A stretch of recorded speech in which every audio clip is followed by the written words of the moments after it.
Bem-vindos ao Papo de Especialista. Eu sou Ana Nery e começa a partir de agora o nosso programa, este bate-papo sempre tão especial pela nossa amada Rádio Alvorada, FM 106.3. Também é possível você nos acompanhar pelo Spotify e em vídeo pelo nosso canal no YouTube, @Alvorada Londrina. Hoje um tema muito importante, ao mesmo tempo também sensível, delicado, que é a doença de Alzheimer. Recentemente, uma pesquisa desenvolvida aqui no Brasil apresentou resultados muito satisfatórios e promissores. Um exame de sangue que pode detectar a doença com até 90% de precisão. Mas o que isso significa na prática, o que muda no diagnóstico e também no cuidado com quem enfrenta a doença. Para nos ajudar a compreender melhor este tema tão importante, tão especial, eu tenho a alegria de receber aqui em nossos estúdios a doutora Lindsay Nakakog. Ela é médica geriatra e professora no curso de medicina da PUC Paraná, campus Londrina. Doutora Lindsay, seja muito bem-vinda. Muito obrigada pelo convite, Ana. Bom dia a todos que estão nos vendo, nos ouvindo. É um prazer estar aqui hoje. Muito bom, a doutora Lindsay já participou em outros momentos aqui conosco em nossa programação e ela que é uma convidada especialista mesmo neste assunto, né? Ela é geriatra, então vai poder tirar bastante dúvidas aqui para nós. Inclusive, no terceiro, no quarto bloco, nós preparamos algumas perguntas que os ouvintes nos enviaram, que são dúvidas relacionadas à doença de Alzheimer. Mas para quem ainda não conhece sobre o assunto, que gostaria de entender mais, né, doutora? Então, para a gente começar, gostaria que a senhora explicasse de forma simples o que é o Alzheimer, ele que muitas vezes acaba sendo confundido aí com outras demências. Então, para quem está nos acompanhando, para entender melhor, como a senhora pode nos ajudar a compreender esta doença? A doença de Alzheimer é um dos tipos de demência que existem, né? Existem vários tipos de demências. A doença de Alzheimer, ela é mais prevalente, né? Em torno de 70% dos casos de demência são causados por doença de Alzheimer. Ela é uma doença neurodegenerativa, portanto, existe uma destruição, né, de morte mesmo, de neurônios em regiões do cérebro inicialmente responsáveis pela memória recente, mas depois vai se espalhando pelo cérebro e ocorrem outros sintomas, como alterações de comportamento, de linguagem. Então, ela é uma doença lentamente progressiva de alteração da cognição. Muito bem. Doutora, e na sua prática clínica aí, com tantos anos de experiência, muitas vezes a sensação que dá é que as pessoas chegam com dificuldade no consultório, com medo de repente, receber este diagnóstico. Qual a importância de não adiar esse processo, de, aos primeiros sinais, já buscar ajuda ali logo de início? É importante porque desde os anos 2000 para cá, nós temos medicações que podem ajudar a essa pessoa que está passando pela doença de Alzheimer a ter melhor qualidade de vida. Mas para que isso aconteça, o diagnóstico tem que ser em fase bem inicial, né? Então, quanto antes a gente fizer o diagnóstico, iniciar o tratamento, melhor a doença vai evoluir, né? Então, e sem contar que todas as vezes que a pessoa tem uma alteração cognitiva, seja de memória, ou se está com dificuldade de fazer alguma coisa que antes fazia muito bem, né? O que acontece? A gente precisa investigar outras causas também, não só Alzheimer. Não é só Alzheimer que causa isso, né? Desde alterações de hormônios da tireoide, deficiência de vitaminas, alterações no cérebro mesmo, se ela teve um AVC, um tumor cerebral. Então é feita uma investigação para saber se é Alzheimer ou outra causa. Ou seja, antes da pessoa ficar com aquele medo, com aquele receio, porque às vezes isso leva a pessoa a ficar protelando, né? Aquele medo. Uhum. Então, como a gente falou e como a senhora disse, que muitas vezes pode ser muitas outras coisas, não necessariamente o Alzheimer. Por isso, esse procedimento de fazer vários exames, até mesmo para exclusão de outras patologias, né? Doutora, e agora eu gostaria assim, de saber se existem pessoas que têm um perfil mais propenso a desenvolver a doença de Alzheimer, pessoa que de repente já tem um histórico de hipertensão, de diabetes, tem fatores que podem favorecer aí o aparecimento do Alzheimer? Sim, Ana, então existem fatores genéticos, né? Genes da pesinilina 1, proteína precursora amiloide. Então, para casos de doença de Alzheimer de início precoce, antes dos 60 anos, tem questões genéticas bastante envolvidas. A gente sabe também que as pessoas portadores da síndrome de Down também, quando envelhecem, têm maior possibilidade de ter doença de Alzheimer, né? E existem questões ambientais, como tabagismo, etilismo, né? Pessoas que têm traumas na cabeça, seja por acidente do trabalho, ou até mesmo por esporte, né? Às vezes também, tá? Então, a baixa escolaridade e o fato de sermos mulheres também tem um risco aumentado, né? 2/3 dos casos de doença de Alzheimer são em mulheres. A gente ainda não sabe exatamente o motivo, mas tem algo sim relacionado ao próprio cromossomo X e as questões hormonais das mulheres, porque quando a mulher ela tem uma menopausa precoce, antes dos 50 anos, a gente sabe que ela tem um maior risco de ter uma demência, especialmente de Alzheimer. Entendi. Teve uma palavrinha, doutora, que você falou aí, eu fiquei um pouco curiosa, não sei se os nossos ouvintes sabem, eu não sei. Acho que eu nunca tinha ouvido. Etilismo, o que seria?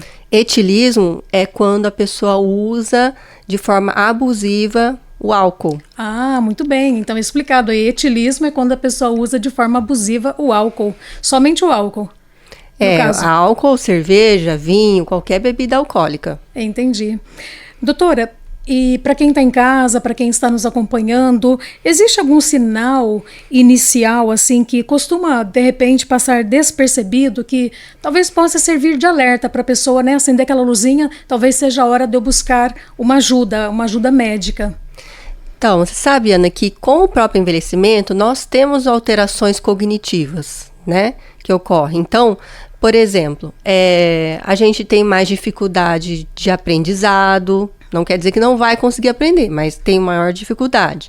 A gente tem maior dificuldade, às vezes, para se lembrar imediatamente de algo, mas depois acaba lembrando depois. Então, por exemplo, sai da cozinha e vai lá para a sala. O que eu vim pegar? Aí volta, era tal coisa. Então, isso a gente chama de atraso de recordação, é algo que acontece normalmente no envelhecimento, né? A gente pode ter maior dificuldade para dividir a atenção. Então, quando a gente faz muitas coisas ao mesmo tempo, e nós mulheres gostamos de fazer, né, várias coisas ao mesmo tempo, depois de 60 anos tem que prestar mais atenção, porque senão o leite vai ferver, vai derramar no fogão, né? Então, essas são alterações comuns do próprio envelhecimento. Agora, tá esquecendo compromissos com frequência. Saiu de casa para ir para um lugar que tá bem acostumada de ir e se perdeu. Deu um branco. Tem algo que costuma fazer muito bem, por exemplo, cozinha muito bem, agora está começando a ter dificuldade, está ficando mais lento para fazer isso, né? Ou fazer uma planilha. Então, aí a gente tem que se preocupar, né? Tá tendo dificuldade e tá interferindo no dia a dia, bem diferente do que você fazia ali 1 ano atrás, né? Então, esses são sinais que a gente tem que ficar de olho. E a gente tem que ficar de olho conosco mesmo e também se perceber nas outras pessoas, fala, né? A gente tem que ter essa consciência porque mais de 70% dos casos aqui no Brasil ainda não foram diagnosticados. Mais de 70% aqui no Brasil? Dos casos de demência não foram diagnosticados. Olha, um dado bem, digamos assim, alarmante, né, doutora? Sim, bem alarmante.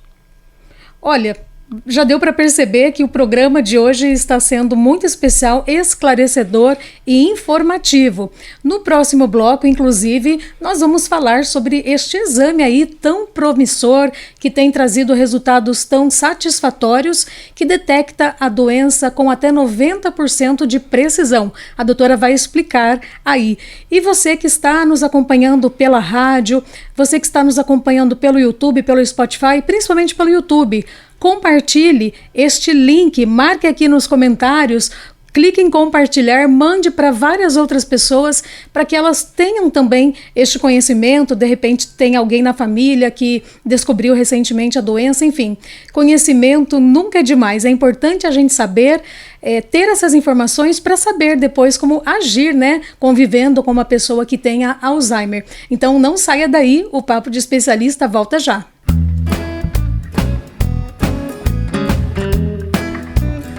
Estamos de volta com o nosso Papo de Especialista, este podcast que é uma parceria tão bonita entre a Rádio Alvorada de Londrina e a PUC Paraná, Campus Londrina. Sempre trazemos aqui profissionais, especialistas que abordam conosco diversos temas sempre tão importantes, com uma linguagem acessível, que todo mundo consegue entender. Hoje estamos falando sobre a doença de Alzheimer. Eu tenho a alegria de receber aqui conosco a doutora Lindsay Nakakog, médica geriatra e professora no curso de medicina da PUC Paraná, Campus Londrina. Agora a gente vai entrar aí neste assunto, né, que é o exame de sangue, que pode detectar com até 90% de precisão a doença do Alzheimer. Doutora, essa pesquisa, então, né, deste exame de sangue chamou atenção no mundo inteiro. Como ele funciona? O que exatamente ele detecta no organismo para indicar o Alzheimer? Então, Ana, é desde 2022 para cá que nós temos, né, estudos falando sobre exames de sangue que podem detectar a doença de Alzheimer, né? Antes disso, a gente poderia fazer o diagnóstico, né, além da história clínica, aos testes cognitivos, né, a exames de imagem. A gente poderia fazer o diagnóstico através do exame do líquor, dosando a beta-amiloide e a proteína tau, que são as proteínas que se depositam no cérebro dos pacientes com Alzheimer. E antes disso, a gente só podia fazer essa detecção dessas proteínas pós-mortem, se fizesse uma biópsia do cérebro para saber, né? Então, ter um exame no plasma, no exame de sangue, é algo bastante inovador, né? Porque facilita realmente o diagnóstico.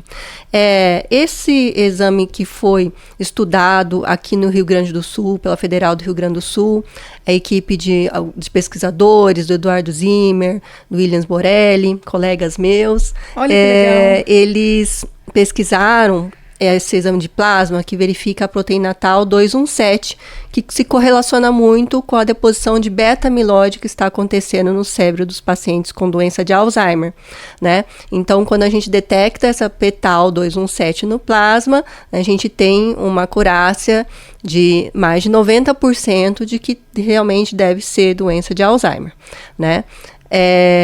Então, é algo inovador. Foi importante, né? Está sendo, na verdade, porque o trabalho ainda não terminou, agora estão ampliando o número de pessoas que vão fazer esse exame. Por quê? Porque o exame ele foi validado em países acima da linha do Equador, né? E nós temos uma população bastante diferente, com muita miscigenação. Então, é importante validar esse teste no Brasil, e é isso que está acontecendo. Então, as expectativas, assim, são bem positivas para que o quanto antes também ele já comece a ser, não sei se a palavra é colhido, testado, realizado em todo o país, em até outros países também, doutora? Isso, porque o exame do líquor, né, a gente sabe que é um exame invasivo, você tem que coletar o líquor lá na medula espinhal, né, então ele é mais trabalhoso, enquanto o exame, uma amostra de sangue, é muito mais fácil, né? E provavelmente vai ser mais barato também. Porque, por exemplo, a tomografia que marca beta-amiloide, em torno de R$7.000. R$7.000. Tá? Então, se a gente conseguir um exame de plasma e conseguir baratear, né, melhorar o custo, é algo que pode ser levado para o SUS. Aí vai depender da liberação pela Anvisa. É uma notícia muito boa, né? E é impressionante em pensar que um simples exame de sangue possa antecipar aí o diagnóstico. E falando, né, doutora, nessa antecipação do diagnóstico, o quanto o diagnóstico precoce ele impacta na qualidade de vida do paciente? Vai ser importante, Ana Nery, por quê? Existem agora uma nova geração de medicamentos para o tratamento da doença de Alzheimer, que são os anticorpos monoclonais contra a proteína beta-amiloide, né? E para que essa medicação seja feita, precisa do diagnóstico conclusivo com biomarcadores. Então, precisa ser feita essa dosagem, né, da Petal 217 ou Plulicor ou o exame de tomografia com marcação de beta-amiloide, para que essa medicação a gente saiba se aquele paciente é indicada ou não, né? Então, esse exame ele vai facilitar o diagnóstico e também entra nos protocolos para novas medicações, né? E quanto antes a gente fizer o diagnóstico, a gente consegue, às vezes, pegar o paciente em fase de comprometimento cognitivo leve até. O que é essa fase? É a fase em que existe a alteração cognitiva, mas que ainda não está interferindo tanto no dia a dia, né? E aí, nessa fase, sabendo que a pessoa tem comprometimento cognitivo leve, a gente consegue intervir, tanto com o tratamento com os anticorpos monoclonais, por exemplo, quanto com o tratamento não farmacológico, que é incentivar a pessoa a fazer atividade física, a fazer atividade intelectual, né? A parar, suspender o álcool, o tabagismo. Se tiver perda auditiva, começar a usar aparelho auditivo. Se tiver alteração visual, procurar ver se não precisa de um óculos. Então, controlar a hipertensão, diabetes, colesterol. Então, a gente consegue fazer uma abordagem ampla para que essa pessoa não evolua para demência, né? Ou se evoluir, tenha uma qualidade de vida melhor. Doutora, e será que vai chegar um momento, por exemplo, a senhora disse há pouco, né, como tem acontecido os tratamentos convencionais até então, como se é feito o diagnóstico. A partir do momento que estiver, né, colhendo aí em todo o país este exame com resultados promissores, né, de até 90% de diagnóstico com precisão. Será que vai chegar um momento onde, de repente, só esse exame será feito ou sempre terá necessidade de exames complementares? Ana, essa é uma pergunta muito importante, porque a gente acha assim que o exame é definitivo, né? Só ele basta. E isso não é verdade. Então, a gente precisa da anamnese, que é a entrevista médica, para saber se a história é compatível com uma demência. Não, então faz tantos anos que vem piorando, alguns meses que vem piorando a cognição. Precisa de testes, né, que a gente faz no consultório, que realmente mostram que a pessoa está com a cognição abaixo do esperado para aquela escolaridade dela, né? Existe necessidade de exames de imagem para excluir outras causas. Porque eu sempre falo, medicina não é matemática, né? Então, a gente pode ter o diagnóstico de Alzheimer, mas pode ter o diagnóstico de outras patologias associadas. Então, o fato da pessoa ter Alzheimer não exclui que ela tenha tido um AVC, que ela tenha uma hidrocefalia de pressão normal, que ela esteja com uma alteração de vitaminas, com tireoide alterado, com outros fatores também que estão interferindo na sua memória. Então, o exame sozinho não faz o diagnóstico. Ele vai auxiliar, vai ajudar muito, né? Pra gente ter certeza, mas sozinho não. Até porque, Ana, após os 80 anos, é comum o idoso ter deposição de beta-amiloide no cérebro e às vezes vira um falso positivo. Entendi. Muito bem.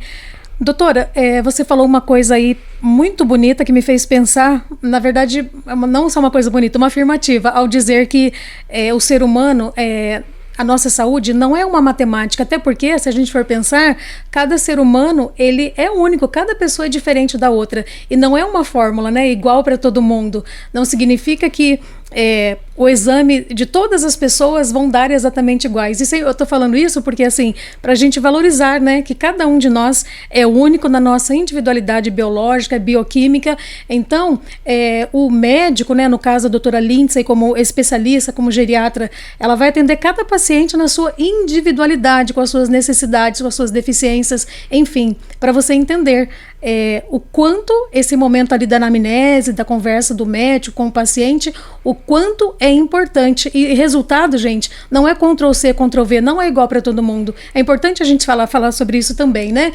Bom, a gente vai já para mais um intervalo. No próximo bloco eu já tenho algumas dúvidas que os nossos ouvintes encaminharam aqui.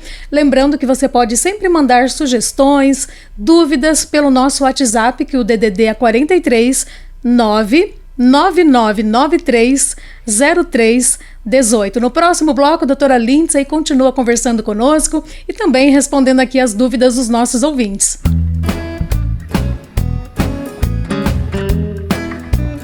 Você está acompanhando Papo de Especialista pela Alvorada FM 106.3, também pelo Spotify e ainda em vídeo pelo nosso YouTube. Aproveite, quem ainda não acompanha a Rádio Alvorada no YouTube, tem muitos vídeos de podcasts dos nossos programas, conteúdos aqui da rádio que vão ajudar muito você. youtube.com/Alvorada Londrina. Não deixe de acessar e compartilhar também o link deste programa que nós estamos conversando agora sobre Alzheimer com muitas outras pessoas para que elas tenham conhecimento e informação também.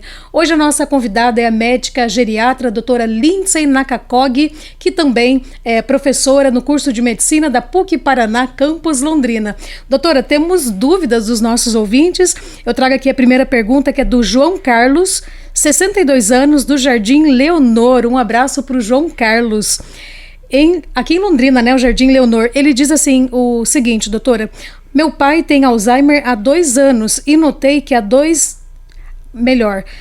vou repetir aqui a pergunta, tá? Doutora, meu pai tem Alzheimer há 2 anos e notei que há dias em que ele parece muito bem e lúcido, em outros totalmente confuso. Por que essa oscilação acontece? É algo esperado na evolução da doença, doutora? Oi, João Carlos. Isso que está acontecendo com seu pai é bem comum mesmo na fase inicial, né? Então vai oscilar a cognição. Tem dias que vai parecer que está tudo bem, de repente tem alguns períodos de confusão. Às vezes essa confusão acontece no final da tarde, que a gente chama de síndrome do pôr do sol, né? Ou logo que acorda, de não saber onde está, que dia que é, né? Mas na fase inicial da doença de Alzheimer acontece isso sim, oscila. E tem também a Rosângela. A Rosângela tem 48 anos, da cidade de Cambé, vizinha aqui de Londrina. Também nos mandou uma pergunta. Um abraço para a Rosângela e para todos de Cambé. Ela questiona assim: doutora, existe alguma forma real de prevenir o Alzheimer? Ela diz: ouvi dizer que a prática de atividade física e alimentação podem ajudar. Isso é verdade? Sim, Rosângela, isso é verdade, né? Existem 14 fatores de risco modificáveis para a doença de Alzheimer. E entre esses 14 fatores de risco estão o controle da pressão arterial, da obesidade, do diabetes, do colesterol. Para isso acontecer, a gente precisa ter uma dieta saudável, né? Então, aí a questão da dieta que você perguntou. E a outra questão da atividade física, a gente sabe que o sedentarismo é um fator de risco importante para a doença de Alzheimer e todos esses 14 fatores de risco a gente tem que implementar a qualquer época da vida, mas eles estão presentes desde a gente pequeno, tá? Tanto é que a escolaridade, investir em educação é uma forma de prevenir demência. Muito bem, então respondida aí a pergunta da Rosângela de Cambé. Doutora, aproveitando então essa questão da prevenção, que a Rosângela perguntou, há evidências então de que manter a mente ativa, como leitura, música ou aprendizado, possa reduzir o risco da doença? Sim, existem muitas evidências, cada vez mais a gente tem visto trabalhos mostrando em que se você fala mais do que dois ou mais idiomas, você tem menos risco. Aquelas pessoas que estão envolvidas em atividades como dança, música, tocar instrumentos musicais, coral, elas também têm menor risco, né? Então, uma coisa que eu sempre alerto as pessoas é que assim, após a aposentadoria, não fiquem ociosas, né? Busquem atividades, porque geralmente o trabalho já é um exercício intelectual, em geral, né? Mas aí, na hora da aposentadoria, a pessoa para com isso, né?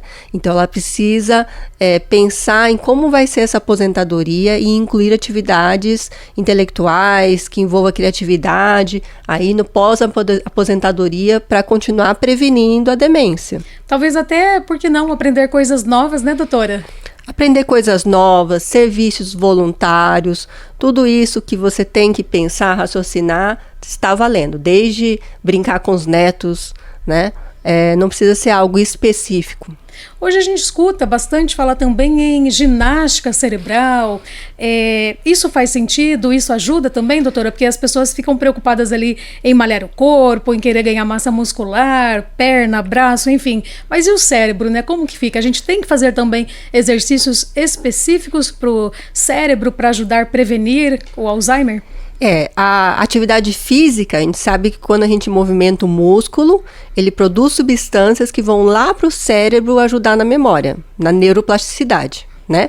E a atividade intelectual, ela já estimula essa neuroplasticidade diretamente, né? Então, qualquer atividade que seja prazerosa, que exija do seu intelecto é importante. Pode ser qualquer tipo. É claro que existem algumas atividades mais direcionadas. Para alguns casos a gente indica, né? Mas para a população geral, pode ser qualquer atividade que seja prazerosa e que faça você pensar.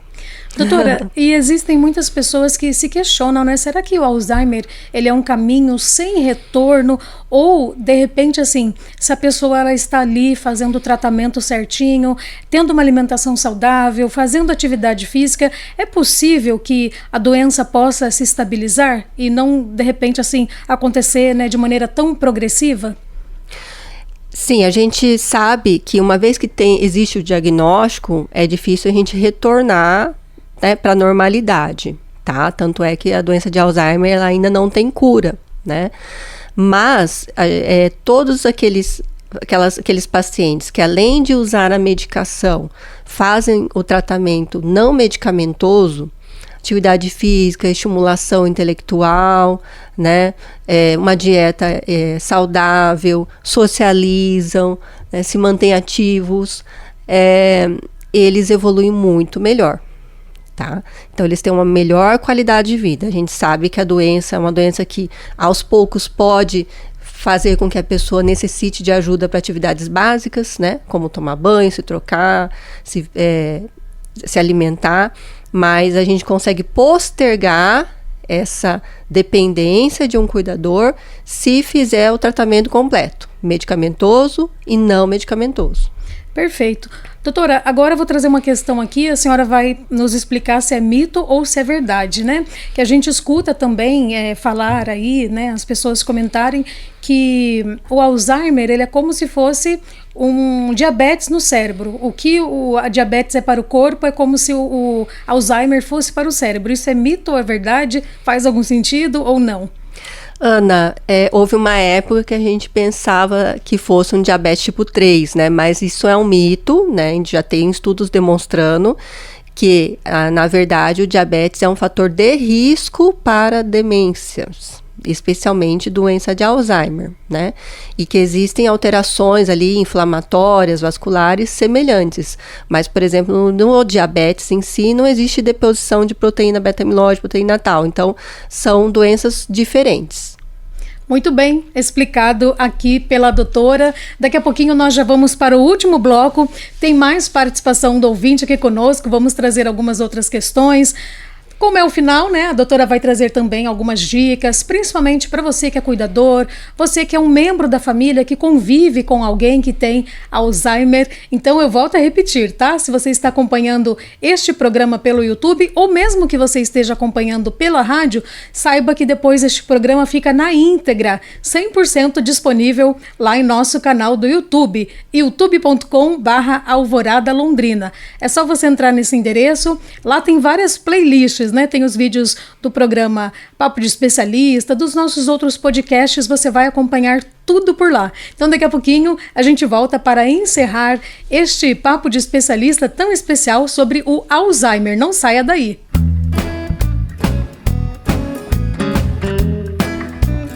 Você está acompanhando o Papo de Especialista. Como é bom ter a sua companhia, a sua sintonia, onde hoje nós estamos falando sobre este tema tão importante, que é a doença do Alzheimer. A nossa convidada é a doutora Lindsay Nakakog, médica geriatra e professora do curso de medicina da PUC Paraná, campus Londrina. No intervalo, ela estava falando algumas informações aqui para mim que eu achei bem interessante ela compartilhar.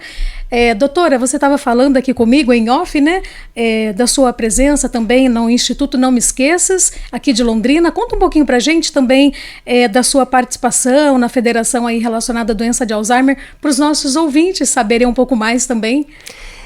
Pessoal, aqui em Londrina nós temos uma ONG que se chama Instituto Não Me Esqueças, né? Eu faço parte lá também, que é muito bacana, porque vocês podem entrar no Instagram deles, né? Tem informações sobre a doença de Alzheimer, tem grupo de apoio aos cuidadores de pessoas com a doença de Alzheimer, palestras e também um projeto lindíssimo que se chama Grupo Capaz, que junto com a Prefeitura de Londrina nós temos um prédio onde são realizadas atividades semanalmente com as pessoas que têm a doença de Alzheimer e seus cuidadores, né? Então todos aqui de Londrina que tem alguém com doença de Alzheimer, que queira fazer atividade, tanto com físio, musicoterapeuta, psicólogo, educador físico, né, pode se inscrever nesse grupo, chama Grupo Capaz.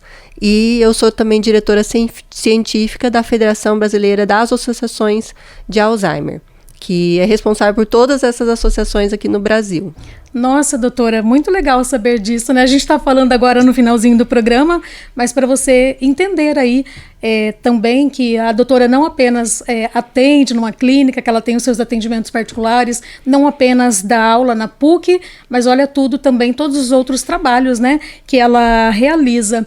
Doutora, a gente sabe que conviver com alguém que tem Alzheimer pode ser algo bastante desafiador. A pessoa precisa lidar ali com a questão do afeto, também com a questão do cansaço ao mesmo tempo, e com a necessidade de cuidar de si mesmo e também cuidar da pessoa. Como equilibrar, doutora, para que a pessoa ela dê ali o atendimento adequado, né? A pessoa que está cuidando de quem está com Alzheimer, ao mesmo tempo sem deixar de cuidar dela também. Sabe, Ana, no Brasil, mais de 90% dos cuidadores são mulheres e pessoas da família, né? Então, não são cuidadores profissionais. Então, por isso da importância dessas ONGs, né? Que não são só voltadas para a pessoa que tem doença de Alzheimer, mas para quem cuida delas. Então é sempre importante que o cuidador ele esteja estudando, lendo, se aprofundando sobre o que acontece com a doença, né? E em locais seguros, porque a gente sabe que tem muita fake news aí, né? Muitas. Nas mídias sociais. Então, se a pessoa faz esse estudo, né, na FEBRAS, na ABRAS ou no Instituto Não Me Esqueças, tá? Ela tem mais informações e sabe lidar melhor com todos os desafios que vão acontecendo no cuidado da doença de Alzheimer. E algo importante que é assim, que eu sempre falo para os familiares dos meus pacientes: quem cuida precisa se cuidar primeiro. Então, precisa estar com check-up em dia, precisa ter dias em que faça atividade física, que precisa manter uma vida social também, né? E para isso, gente, a gente sabe que tem os desafios das questões financeiras, né? Então, por isso que existe, por exemplo, alguns benefícios relacionados às pessoas que têm doença de Alzheimer, como, por exemplo, um acréscimo de 25% na aposentadoria daquela pessoa, né? Então, você pode pedir para o médico dela fazer um laudo e você ir no INSS ver se existe essa possibilidade, né?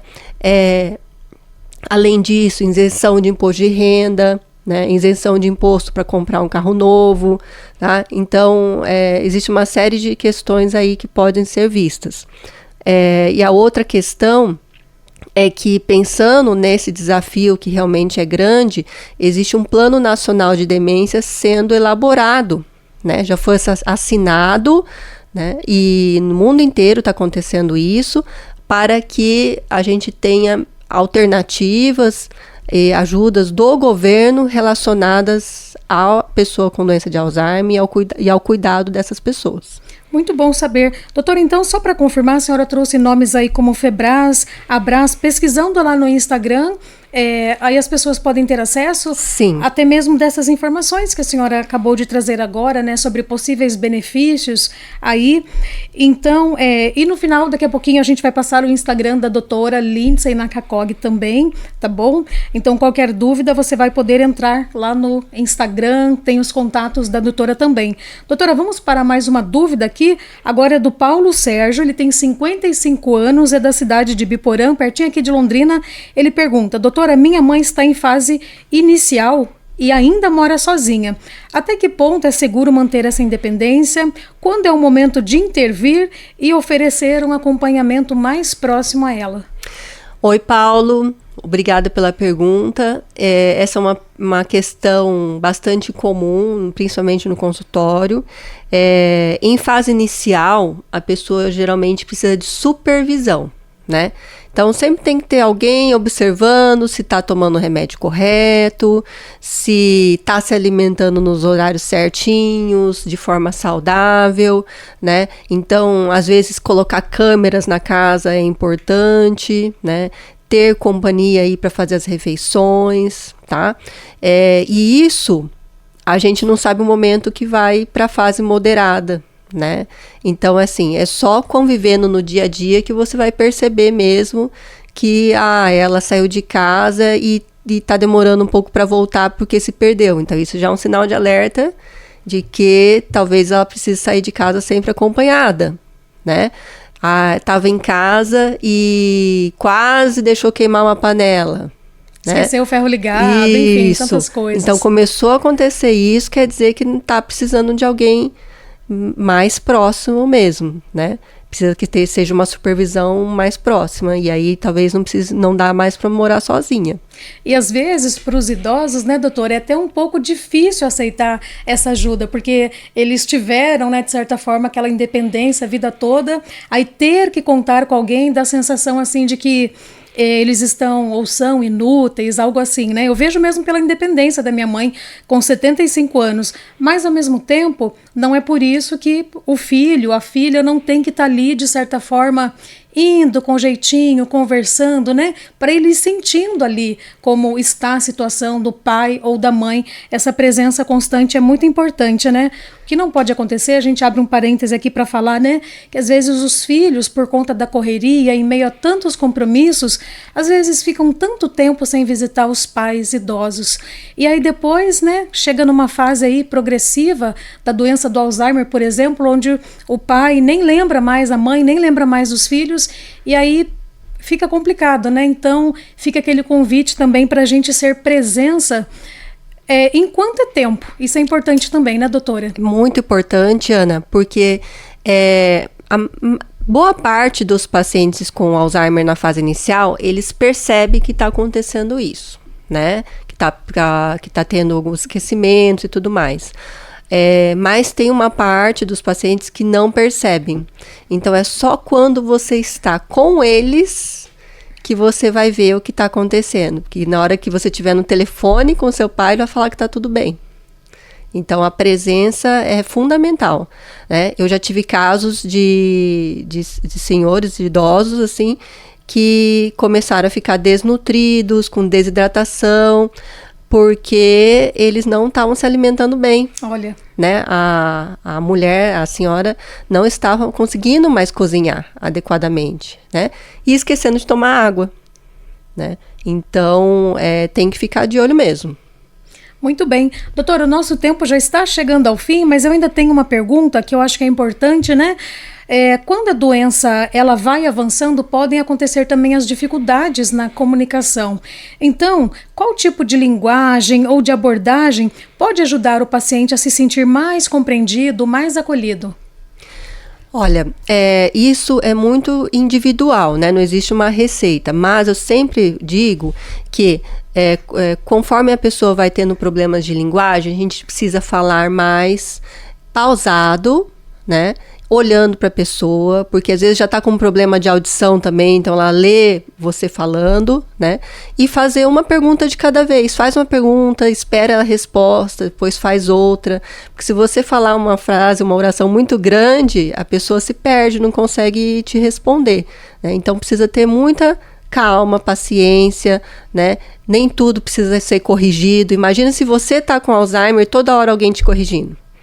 Né? Então, corrija aquilo que realmente é importante, o restante deixa passar, tenta levar com mais bom humor. Um pouco mais de paciência, né, doutora? Muito bem. Doutora, a sua mensagem final, né, diante de tudo que nós conversamos lá desde o primeiro bloco, para quem está nos acompanhando, seja em vídeo pelo YouTube ou pelo rádio, pelo Spotify, a mensagem que a senhora quer deixar, doutora, para quem está convivendo com essa doença ou para quem convive com pessoas que têm essa doença do Alzheimer também. Busquem ajuda. O diagnóstico no início da doença é muito importante, né? O caminho é via posto de saúde, unidade básica de saúde, e a partir daí o médico vai encaminhar para os serviços especializados. Nós temos o ambulatório de demências da PUC, o ambulatório de geriatria, o ambulatório de distúrbios neurocognitivos da UEL, tem geriatria no CISMEPAR, então tem vários locais que atendem esses casos, né, para a gente fazer o diagnóstico precoce e também identificar se é Alzheimer ou não. Muito bem. Prometi que vamos deixar o contato da doutora aqui do Instagram, que lá no Instagram da doutora tem os links aí para marcar consulta pelo WhatsApp, enfim. E também a doutora pode passar, né, para quem precisar, o contato do ambulatório da PUC para atender pessoas, né, doutora, com Alzheimer. Qual o seu Instagram, doutora Lindsay? É @Lindsay_Nakakog. Lindsay_Nakakog. Para quem está acompanhando pelo YouTube, vai aparecer aqui embaixo, tá? Mas é Lindsay com D mudo, SEY, o tracinho, e Nakakog, Nakakog. Isso. Com K, 2 Ks aí no meio. Quem tiver dúvida, pode ligar aqui para a Rádio Alvorada que a gente passa, tá bom?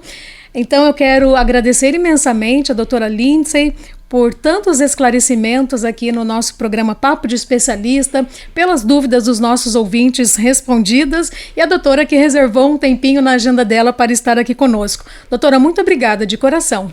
Eu que agradeço e um excelente dia para todos. Muito bem, quero agradecer ao Everton, nosso diretor, sempre aqui na técnica, gravando, editando e levando este programa até você. Quero agradecer o seu carinho, a sua sintonia, a sua companhia e que bom aprendermos tanto no programa de hoje sobre a doença do Alzheimer, entender aí um pouco também, né, sobre este novo estudo, este exame de sangue que pode detectar com até 90% de precisão a doença do Alzheimer. Então eu deixo aqui para você um grande abraço, um beijo no seu coração e até o nosso próximo programa.